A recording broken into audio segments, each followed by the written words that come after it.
Le mercredi 16 septembre 2020, aux environs de 5 heures du matin, le procureur de Corogo ordonnait à ses officiers du commissariat de police de procéder à l'arrestation de M. Kwa Justin.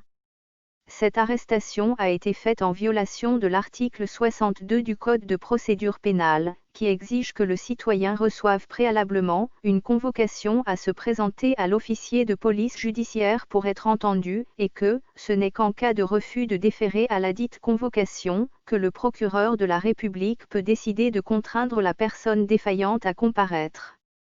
En l'espèce, il n'a jamais été adressé à M.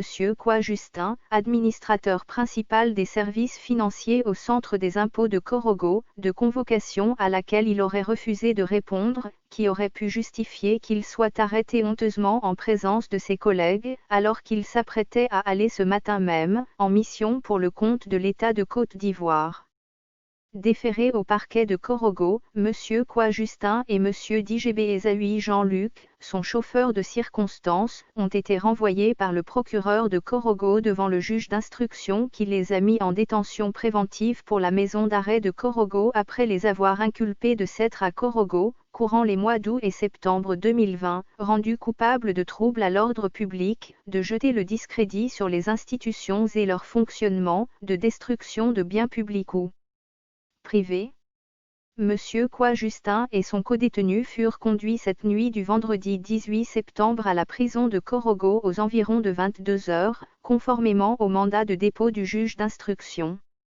Grande fut donc notre surprise d'apprendre que dans la nuit du vendredi au samedi, M. Kwa Justin et son codétenu ont été transférés à la prison de Boundiali, où ils séjournaient encore jusqu'au lundi 21 septembre soir.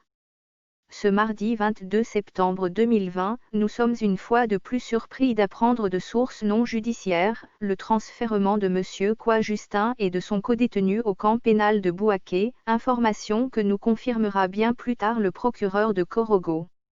Le transfèrement même administratif d'un détenu qui de surcroît bénéficie de la présomption d'innocence, doit se faire avec un peu d'égards et en collaboration avec sa défense qui a le droit d'en être informée.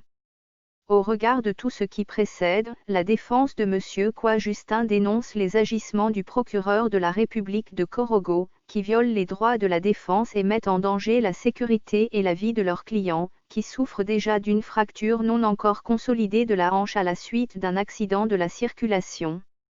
Les prérogatives exorbitantes du ministère public et du juge d'instruction devraient s'exercer dans le respect des infimes droits du détenu et avec humanisme.